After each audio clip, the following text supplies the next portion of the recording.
The Armstrong story is now the stuff of legend, of course. Even if you don't like him, you must admire him. Armstrong is the man to do it. Is there no end to this rider this year, because Armstrong just can do absolutely nothing wrong? Well, the last time I saw him ride a time trial like this, Phil, was 1996, the Tour DuPont, which he absolutely dominated. He won that time trial stage there at over 32 miles an hour. But he has changed. His position on the machine has changed. He's got a very aerodynamic helmet. But the important thing is the speed at which he's pedaling. Look at that cadence. It's up around 100 RPM. Young Armstrong had been a powerful sprinter. A lack of tactical knowledge had denied Armstrong anything more than a few breakaway stage wins. Armstrong on the attack, but you know, if anything, he's gone too soon. There's about 2 kilometres to go to the finish in Van. And look at this, Sergei Uchikov has got, and I don't think Armstrong can get round him. He's making absolutely no impression. Lance Armstrong is going to be beaten, and Uchikov for the Ukraine gets the victory on this stage of the Tour de France, and that is absolutely amazing. Were you surprised how quick Uchikov was when it came to the line? Because you still looked pretty good yourself. I was surprised. I mean, they said he was fast, but I didn't think it was that fast. How does it feel to get so close to a stage victory in the Tour after 93? It's been a long time. No, it's terrible. It's terrible. I mean, I really feel bad. I can't tell you how disappointed I am. In 1996, he was diagnosed with testicular cancer. It had already spread to his stomach and lungs and was moving towards his brain. His sponsors, Cofidis, according to Armstrong's version of events, tried to renegotiate his contract during his treatment before dropping him. Armstrong had been given at best a 40% chance of survival. Well, at first I was so surprised that I didn't believe it. I thought I was going to die. To live the nightmare that I lived, I've been to hell and back. I realized the importance of me winning the Tour, or me trying to win the Tour, what it does for everybody involved, for the cancer community, for the team, for my family, for my friends. It's fantastic. Well, since his cancer therapy and his chemotherapy, he has lost an awful lot of weight in his training, in his comeback. Those that thought after his Paris-Nice race last year that he was going home for good were proved absolutely wrong. And now he's coming up to the line, and look at that, he's almost a minute faster on the finish line as well. Well, we are going to see a second stage win here, and the second time trial win for Lance Armstrong, and it could well be a yellow jersey as well. Armstrong won 8:36, an incredible time. Well, that's an incredible start to the Tour de France, Phil. He's back at the camping car. Everybody's there to congratulate him. Frankie Andreu, his 8th Tour de France, the captain of the team, and Johan Brunel, the team manager. I don't think he could have believed that before the start of this Tour. Well, what a start for Brunel. Indurain did 8 minutes 12 seconds over this course in 1993, and now Lance has gone 10 seconds quicker. Of course, it's a big story, but for the moment, we're so pleased. It's unbelievable. You say surprised, 7 seconds over the second place man over less than 7 kilometers. That is pretty surprising going. Yeah, that's all I know. I don't know the time, so I didn't look at my time the whole course, and then I knew before I started the best time was 8:20, and I came across the line and I saw right around 8 minutes, and I thought, yeah, maybe it can't be right. Escartine and Gotti are the two riders out in front, but the acceleration of Armstrong is absolutely frightening here. This is the sort of move that you would have seen Eddie Merckx do in his day, and not the sort of move we ever saw Miguel Indurain do. As he said, cancer has never met anyone like me before. During his recovery, friends noticed changes to his riding style. He was too weak to push really big gears uphill, so he pedalled smaller ones faster. This has meant that he could accelerate suddenly on climbs, leaving his rivals on the big gear floundering. In 1999, Armstrong won his first Tour with an astonishing blitz over 6 climbs in one day on the way to Sestriere. It was an angry ride, like Merckx's on the Tourmalet in 1969. Fueled by the way he had been treated by the European teams when he was on his sickbed. The mountains, well, there's not much left but to win the Tour de France. Armstrong now has destroyed the field. He has spread them across the mountain by the best part of an hour today. A number of riders have given up, and the arms go up in salute. Lance Armstrong looks to the sky, no doubt in memory of his friend Casatelli. Hey, I'm not on drugs. I thought a rider with my history and my health situation, and also with the results of my career, I would have thought that it shouldn't be such a surprise.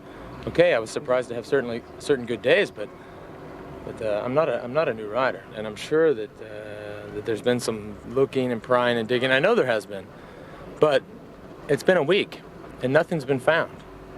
You're not going to find anything.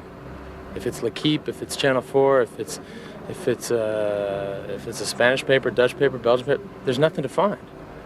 And I think once everybody gets done doing their due diligence, and once everybody realizes that they need to be professionals and they can't print a bunch of crap, then they'll realize that they're dealing with a clean guy. I mean, it's unfortunate that the yellow jersey of the Tour de France always has to defend drugs, or say something about drugs, but c'est la vie. Everybody wants to know what I'm on. What am I on? I'm on my bike, busting my ass 6 hours a day. What are you on? And look at this, Armstrong accelerating once again. And there's Lance Armstrong has called himself the most tested man in Tour history, without so much of a sniff of a negative result. However, his success has provoked suspicion.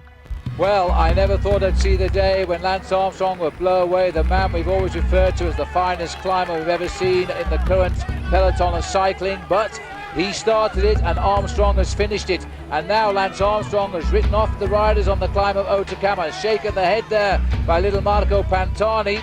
We are watching probably the second fastest time trial in the history of the Tour de France. Armstrong sprinting the long straight here in Mulhouse. This will confirm him as winner of the Tour de France as well, and as winner of a stage of the time trial this year.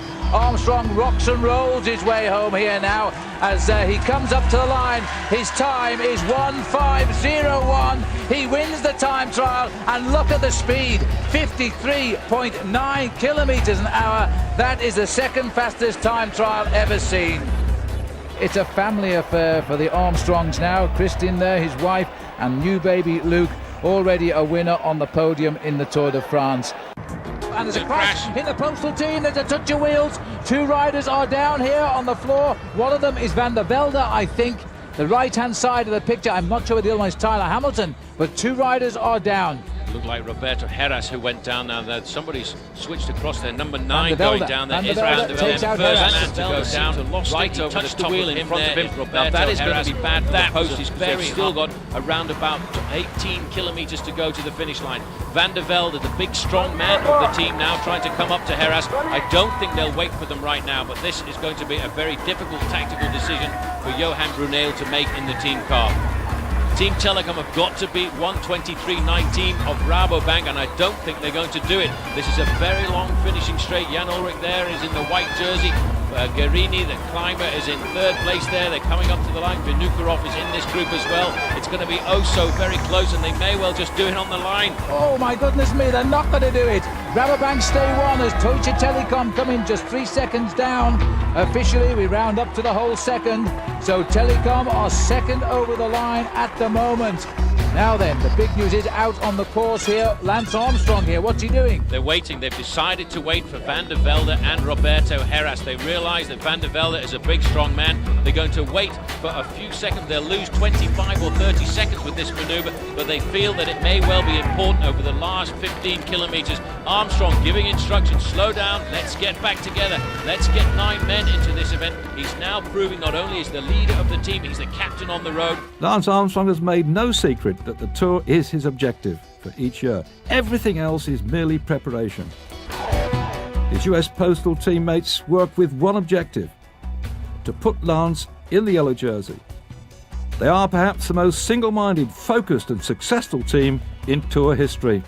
Christian Van der Velde and Roberto Heras. The time to beat is Kelme Costa Blanca, 1:23.10, and they may well push them pretty close. Well, the levelling of the race, because now it looks as though Crédit Agricole are having their problems out on the course, and that will level things up a little bit for US Postal, who've already had their problems. There's the time to beat of 1:23.10.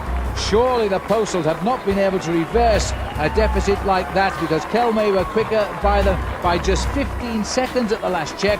I wonder if they've had the strength to reclaim the 15 seconds. Now, they've got to keep 5 men together here, and the time will stop on the 5th man. It's great if you can finish more, but it's not necessary. The 5th man is the man who will stop the clock as they come into the straight, this nasty little climb, as they grind up. Look at the face of Armstrong there now as he drives this group to the line.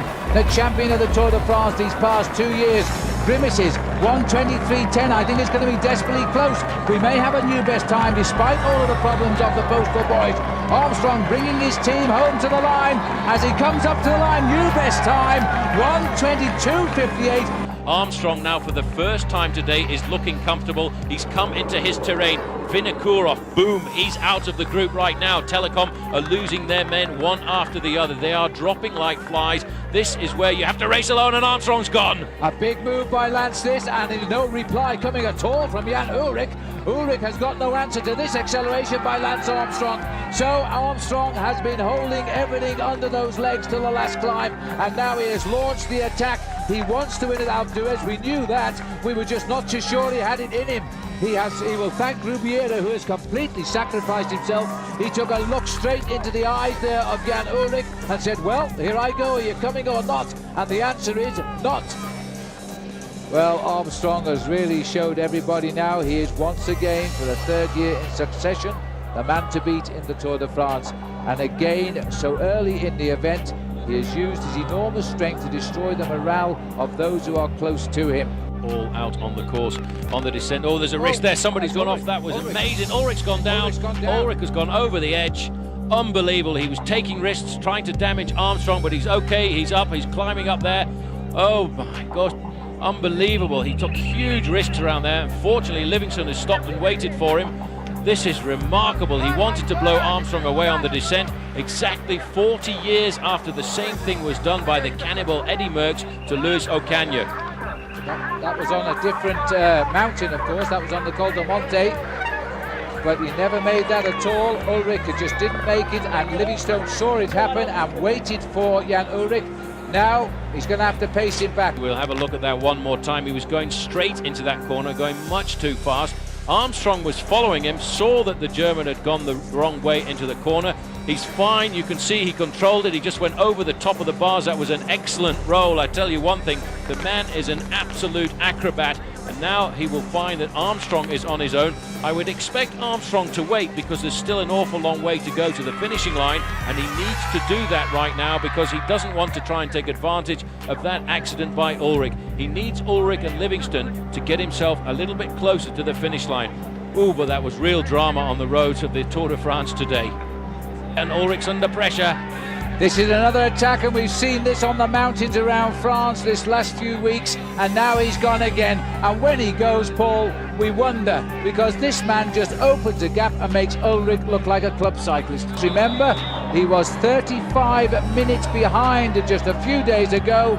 He is now going to sit down when he wins this stage and see if he's changing the US Postal blue shirt for a yellow one. A magnificent, and he looks at the sky, memories again perhaps of Fabio Casatelli on a day this race crossed the Porte d'Aspet where his teammate died. Well, here they are right now. Here is Ullrich. Right on his tail is Lance Armstrong as Ullrich accelerates. I don't think Armstrong will do anything at all to try and come by. The two of them finishing locked together, and look at that. A sign of accomplishment for the two riders. I think that was a sign of thank you for letting me get the 10 seconds bonus.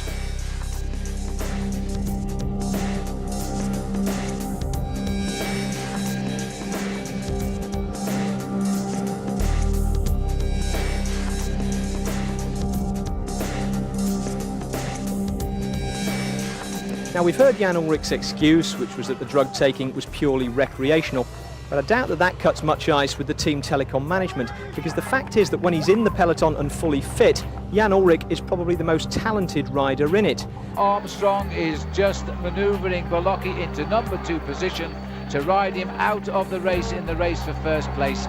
He has watched Bolocki all day long. He's moved over, made him go second, and poising himself for the sprint. Look at this now, he's got him pinned up behind Heras, and he's waiting till he sees the moment to attack, and he's going to win by 2 seconds. He's going to wait and see if Belocchi attacks first. But there is the time to the maillot jaune. The yellow jersey at the start of the day is 1 minute and 23 seconds behind right now. Exactly what Belocchi was behind the maillot jaune this morning, 1 minute and 23. So Belocchi climbs to second overall in the Tour de France, but he is still going to be 1 minute 23 behind the new leader, I would think. Sorry, a few seconds behind the new leader, Lance Armstrong. Now, inside of the line, Belocchi's still thinking of a win here. He's still proud enough to say, look, this is a finish in front of Spanish people, and he's going to give it his best shot. Herass, I think Armstrong would have given this stage to Herass if only the other man wasn't there. He would love to give this victory to Roberto Herass, but that's not the scenario. Obviously, Yoshiba Belocchi didn't read the script at the start of the day, and this is the move by Armstrong. He's going for the win. Well, he's dug deep. He looks over his shoulder. There's really not a strong enough reaction from Belocchi. Belocchi is desperate here, but what a good fight he has put up. But now it's all, everything he's got unleashed in those legs, and this is now his 13th stage win in a Tour de France, more than any other current cyclist on the circuit. Armstrong wins the day, claims again another first on the first day in the mountains, and waiting for him the Golden Fleece. He's the new leader of the Tour. But it was hard. Look how hard it was for Belocchi over the last 50 meters. He is cracked, I think, more psychologically than anything else. They all have their little characteristics and emotions and memories, and look, they're all special. You wouldn't pick one over the other, but you know, the newest one and the latest one is always the most special at that time, and right now we're just all so happy, and it's a great team. Well, the one man in the world, Lance Armstrong, has always said he respects and fears is this man. He is the classiest bike rider in the world, but there are times when he lets himself down. If he's come back, then hats off to him. Jan Ullrich is receiving the applause of the crowd now. I think he's got the best time. It is not far to the line. The big man is back. Ullrich has had 4th place finishes in the prologue. He's going to slot in number 1 at the moment. Listen to the crowd. 7:28.6. That is a real beating of Zubeldia. Over Lance Armstrong, but Armstrong didn't worry at all. He used his teammates. He is such a master tactician. He allowed them to set the pace for as long as he could. There were other heroes in the race, as well as the struggling Armstrong. There was Tyler Hamilton, riding through the pain of a broken collarbone. Made up of 4 riders. It's all together. Oh, Hamilton's I don't gone. believe it. Hamilton has gone this time. He's attacking Lance Armstrong. It hasn't worked. Armstrong's reacted. Belocchi also going. Once you have one attack, you have another. We've never seen a climb like this before. We've never seen anybody attacking the leader quite as repetitively as this. They believe he's vulnerable. They do. actually believe Armstrong can be beaten. The only way he can be beaten is if several riders attack him consistently over and over again, and that's what they've decided to do. That's what the big leaders of the Tour de France say that they will do to try and dislodge Armstrong from the top. You don't catch him out like that, though. The riders around him, as somebody is going to... That's Vinokurov, I think.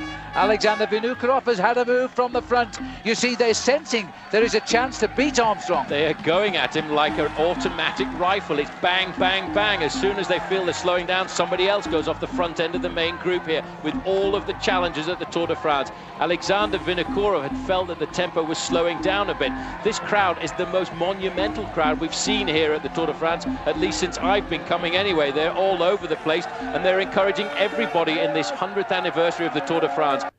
Jan Ullrich, the 1997 champion, believed finished at this level, made an extraordinary comeback. Here, Jan Ullrich has never finished worse than second. Here goes Belocchi.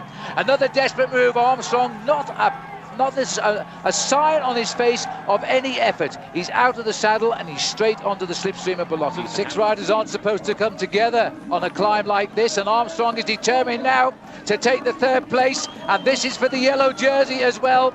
He may have been beaten on the climb, but he will be the leader of the Tour de France. The American, and that's a matter of honour, I think, has taken 3rd place at about 2 minutes and 13 seconds.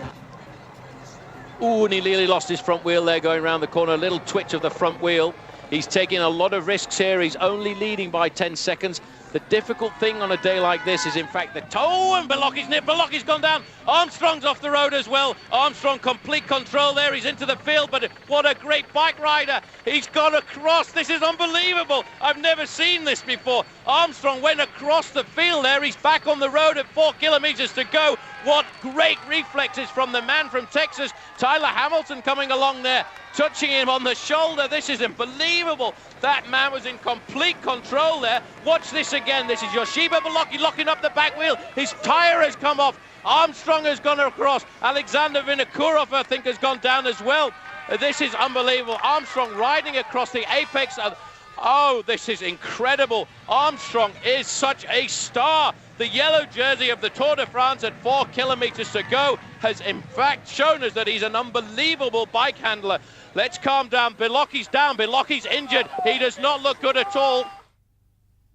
Raced right to the line there as he waves and swings the baby, but Alexander Vinokurov takes the stage. Lance Armstrong knows the bonus may prove extra special here. As Bettini goes for third place, he gets it on the line. The third place will be taken by Iban Mayo.